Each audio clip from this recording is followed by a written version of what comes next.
Greetings, friends.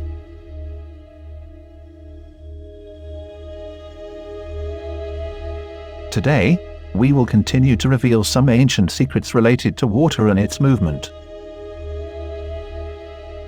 About the origins of the great rivers, which have been emanating completely pure water for thousands and thousands of years.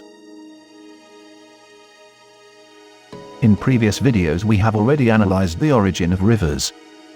And where do all the fresh water in this world comes from? The reason why they lied to us to be their slaves and take over nature using their worthless pieces of paper. After having seen the previous video about the mystery of the springs, we can continue analyzing and answering some mysteries that are still hidden in these powerful places. We begin. First, science tells us that the salty water is cleaned of salt due to the evaporation process of the oceans that makes it rain fresh water. All of this is partially true and is known as the water cycle. However, they do not tell us that water regenerates itself. So they can manipulate us, enslave us, for us to think that we cannot have it without them, so that we use their supplies and they can charge us to have it, so to be slaves for it.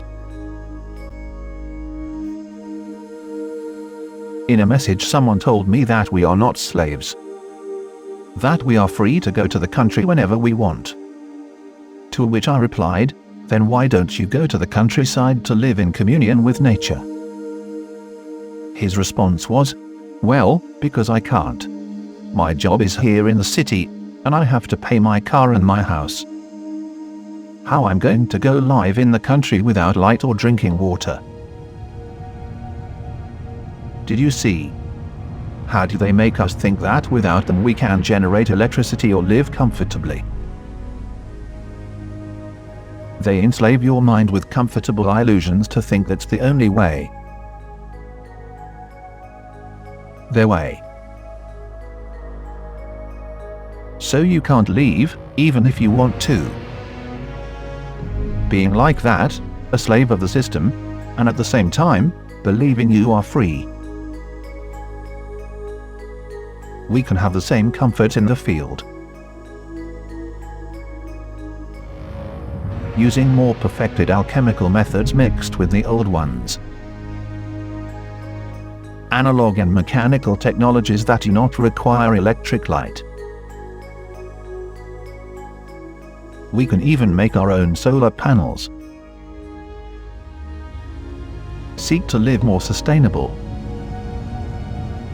respecting nature and consuming as little as possible, disposing the lesser possible, being efficient with our ecological footprint, and improving what has already been created.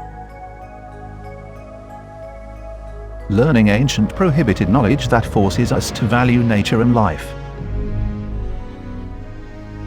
without the belief of being better than others for the simple fact of having more pieces of paper. They don't want us to be free.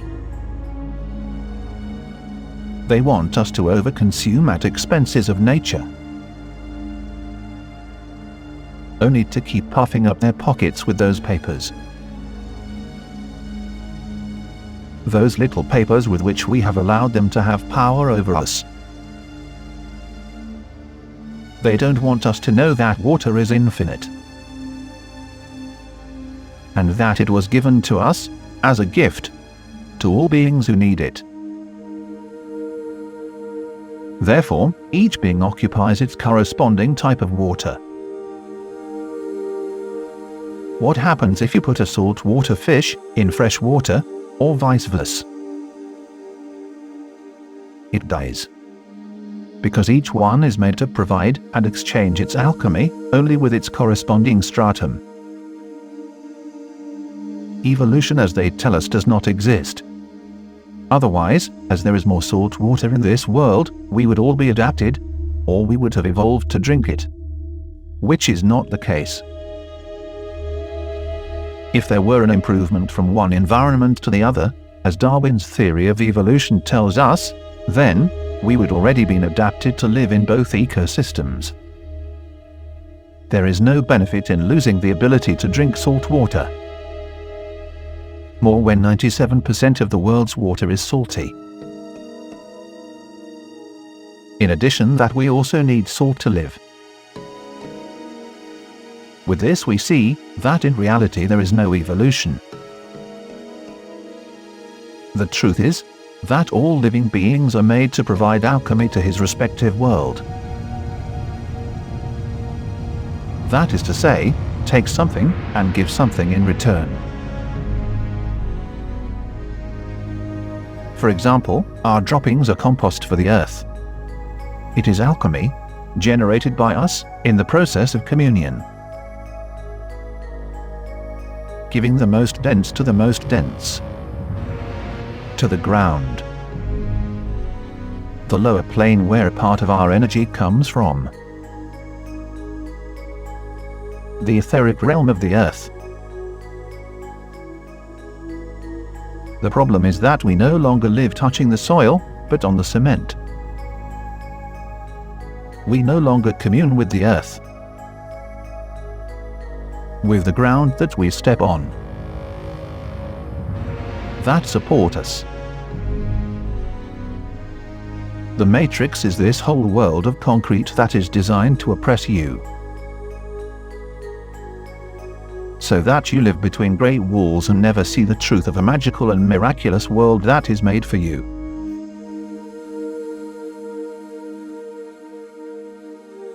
Then, if all rivers originate from springs, where does this water comes from? Why do those holes exist?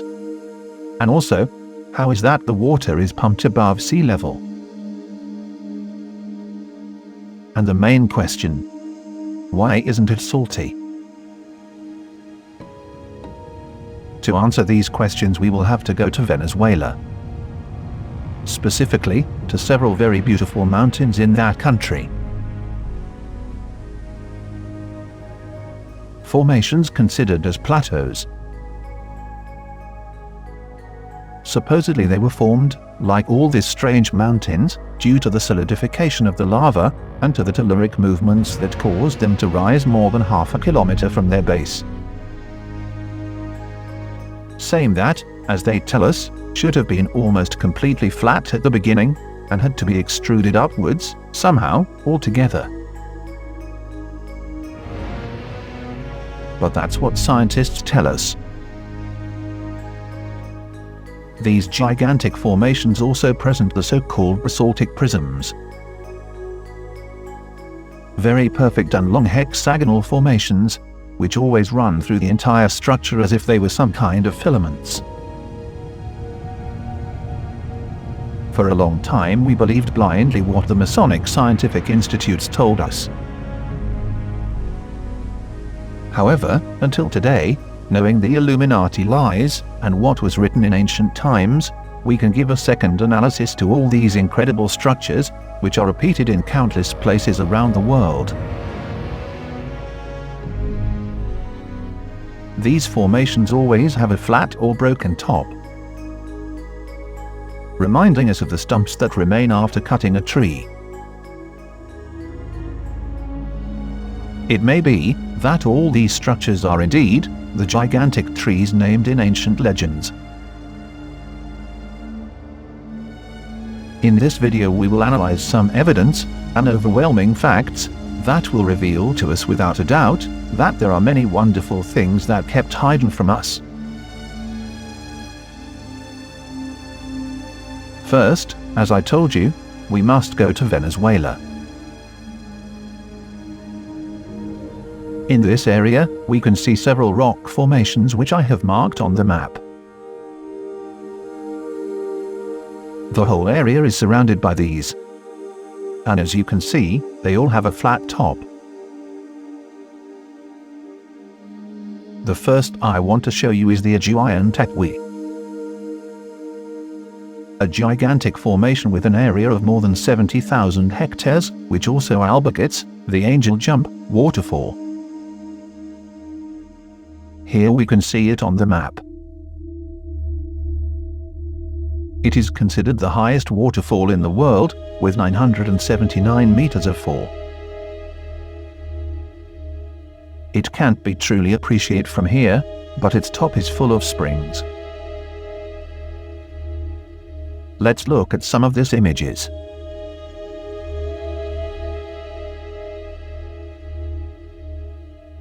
Beautiful.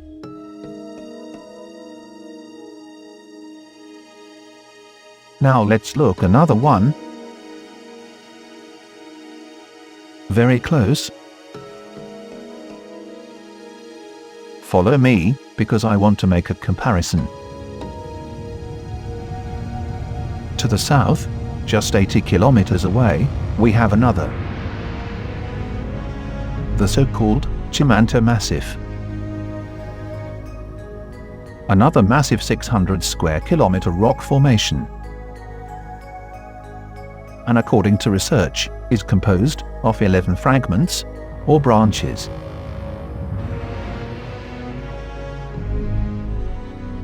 There are fewer images of this one, but let's see them. What do they have in common? Well, its top also has springs. Strange, didn't it? Apart from the obvious similarities in height and structure, both has water springs. Is this a coincidence only on those both? What if we go to another?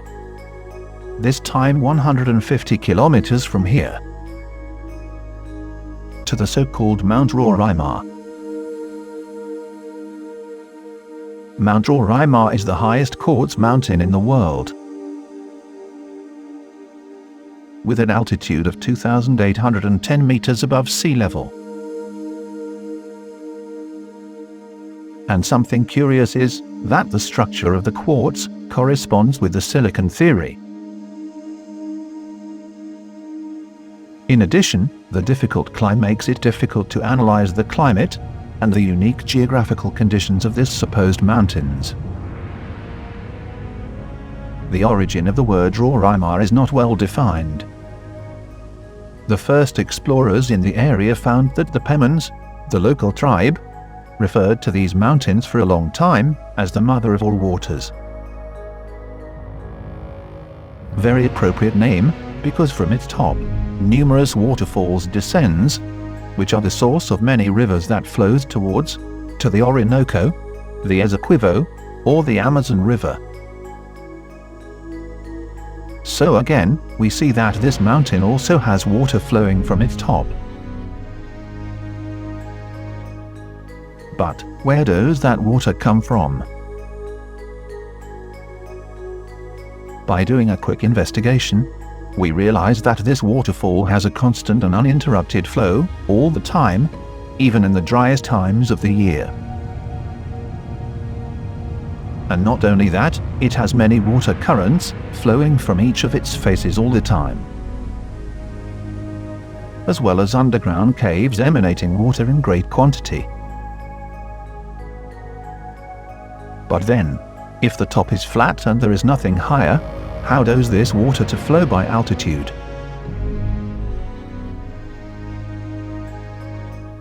That means that the water does not come from rain dripping or from rain.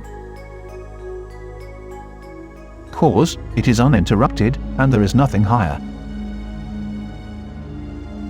Thus, we can ask ourselves, where does the water that falls through the waterfall comes from? At a first moment we may think this is simple, from several springs at the top, but how does the water to get up there? Remember that these mountains are over 2,800 meters above sea level. I explain it. In our house, To get water to the second floor, we necessarily require an electric pump, so that the water rises. And from there it can already flow by altitude. But this is not the case in these mountains. There is nothing higher where the water can be stored. So, this water can only come from below. As if there were an internal pipe with enough pressure to pump it up. And we are talking about tremendous pressure needed to pump all that water in one uninterrupted flow. But why do all these formations have springs at their top? That's intriguing. Only by conducting a slightly deeper search, we can find that indeed, the top of these supposed plateaus are formed by a multitude of springs. Small rocky depressions from which completely pure water emanates. This site is popularly called by hikers as the Rorai Marjacusis, and they have been declared as a UNESCO Heritage Site. So it is not possible to explore it without permission beyond the tourist area. We must understand that the mere fact that the water emanates from these high places crumbles everything that they tell us about the origins and the primordial functioning of these springs, as well as on the scarcity linked to the so-called water cycle.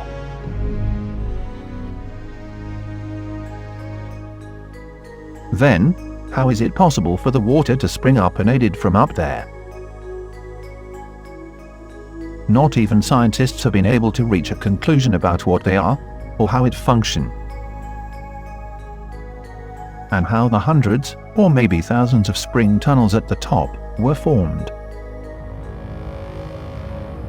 The truth is that the tunnels are actually the roots of the ancient trees.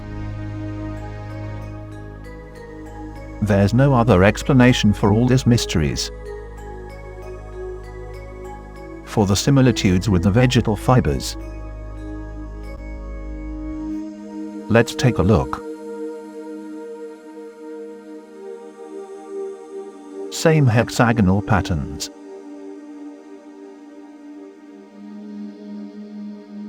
These plateaus are scattered all over the world. In Australia, Namibia, Ethiopia, United States, Italy, Argentina, Canada, among many others following the same parameters, flat tops with springs. Some of them are currently dry, but the patterns of ancient waters are clearly visible on the rocks. In this way, we can understand that nothing they tell us is like that. Ancient stories tell legends that only now are we being able to reassess and understand as undeniable realities. Even ancient alchemical secrets to create these sacred places. Yes, there's a way to create a spring. Just need time and the correct alchemical ingredients.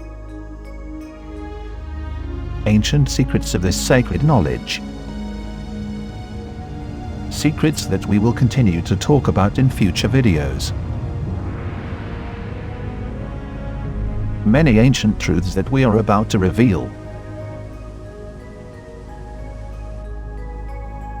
From here, I invite all of you to carry out an investigation on the origins of the great rivers of this world.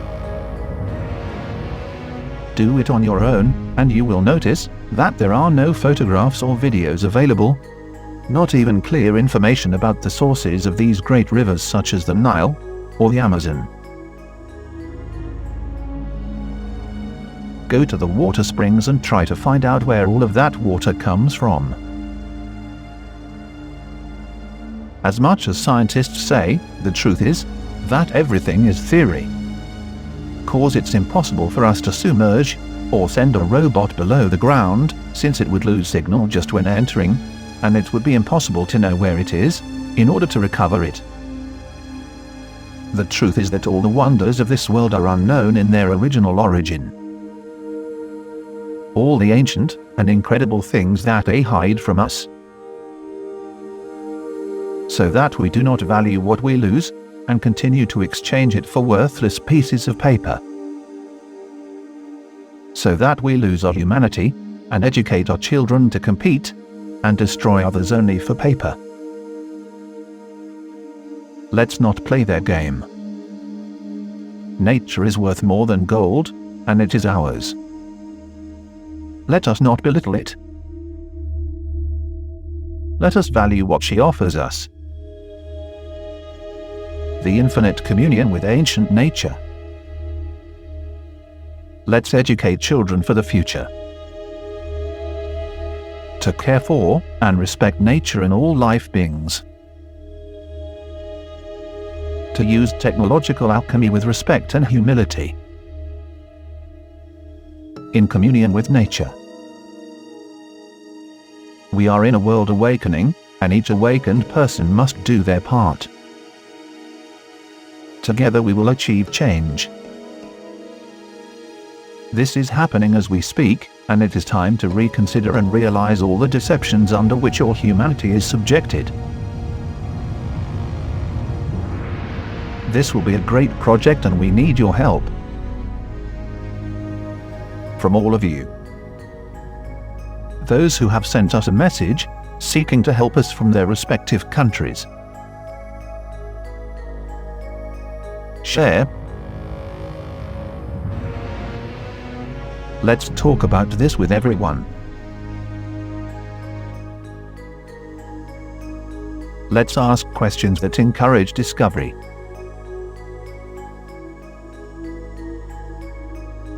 We speak the truth, and we will be heard. You just have to wake up from the great deception. The system does not work. Time to get out. Reactive Factory Project.